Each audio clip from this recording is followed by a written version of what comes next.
কি কি আলামত দেখলে আমরা বুঝতে পারবো যে একজন ব্যক্তি খুব সুন্দর মৃত্যু হয়েছে? তার মধ্যে অনেকগুলো আলামত আছে কোরআন এবং হাদিসের আলোকে। এক নম্বর আলামত হলো নুতকুহু বিশ-শাহাদাতি ইনদাল মাউত, মৃত্যুর সময় তার কালেমা নসিব হয়ে যাওয়া।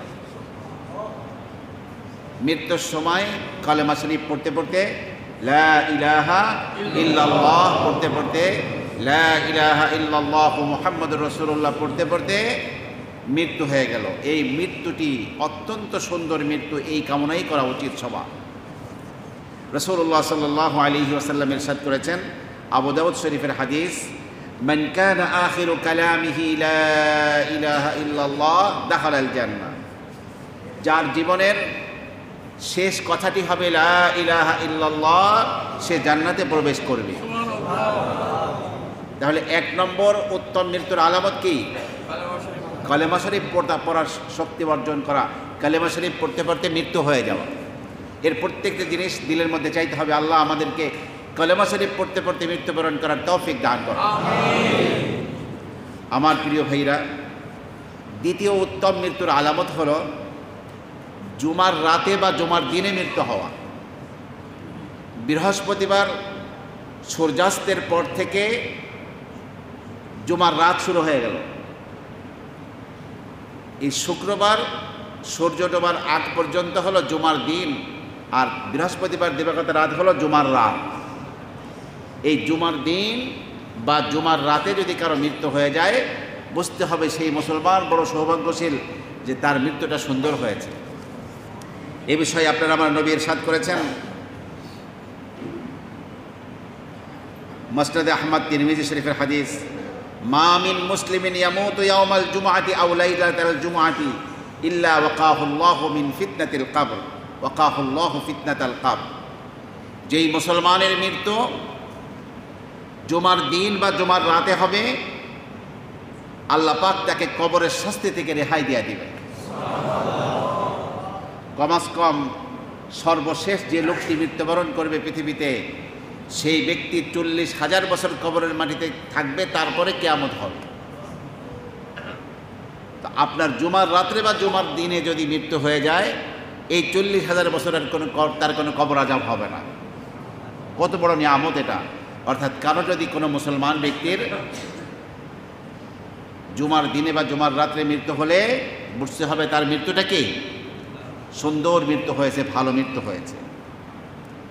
3 নম্বর উত্তম মৃত্যু হলো আল্লাহর রাহে শাহাদাত বরণ করা, শহীদ হয়ে যাওয়া। আল্লাহর এই দিনকে দুনিয়ায় কায়েম করার জন্য, বিজয়ী আদর্শরূপে এই দিনকে প্রতীয়মান করার জন্য কাফেরদের বিরুদ্ধে লড়াই করতে গিয়ে ময়দানে জিহাদে একমাত্র আল্লাহ পাকের সন্তুষ্টির জন্য যে ব্যক্তি কী করলো, নিজের জানকে কোরবান করলো, শত্রুর অস্ত্রের আঘাতে নিহত হলো, সেই শহীদ মৃত্যু যদি কারো বরণ হয়, বুঝতে হবে অত্যন্ত সুন্দর মৃত্যু তার। কারণ শহীদের ফজিলত গত জুমাতে আমরা শুনেছি, আল্লাহ রাব্বুল আলামিন সূরা বাকারার একটি আয়াতে এবং আলে ইমরানের আয়াতের মধ্যে আল্লাহ বলেছেন, সূরা বাকারার আয়াত হলো, ওয়ালা তাকুলু লিমান ইউকতালু ফি সাবিলিল্লাহি আমওয়াত, যারা আল্লাহর রাহে নিহত হয়েছে এদেরকে তোমরা মৃত বলো না, বাল আহইয়া, বরং তারা জীবিত, ওয়ালাকিন লা তাশউরুন, কিন্তু তোমরা বুঝতে পারো না, অনুধাবন করতে পারো না, অনুভব করতে পারো না তার জীবনটা কেমন, কীরকম জীবিত আছে সে।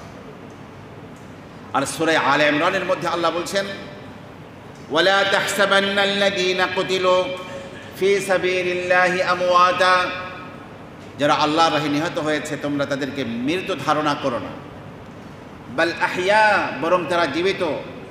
শুধু জীবিতই না, ইনদা রাব্বিহিম ইউরযাকুন, তাদের রবের পক্ষ থেকে তাদেরকে রিজিক দেওয়া হচ্ছে। অর্থাৎ এমন জীবিত যারা খাওয়া দাওয়াও করছেন। সবুজ পাখির পেটের মধ্যে শহীদদের রূহগুলো দিয়ে দেওয়া হয়, জান্নাতের মধ্যে ভ্রমণ করে জান্নাতের ফল মূল পানীয় পান করে, এরপরে রাতের বেলা এসে আল্লাহ সুবহানাহু ওয়া তাআলার আরশে আজিমের নিচে দীপাধার আছে, আলোকদানি আছে, তার মধ্যে এসে এই পাখিগুলো আপনার বিশ্রাম নেয় এবং তাদের এই পাখির পেটের মধ্যে শহীদদের রূহ আল্লাহ পাক দিয়ে দেন। জীবিত অবস্থায় শহীদরা জান্নাতের নাজ নিয়ামত ভোগ করতে থাকে। কাজে কারো যদি আপনার ময়দানে জেহাদে শাহাদাত নসিব হলো, একজন মুমিনের জিন্দেগিতে এটাই কামনা করা উচিত।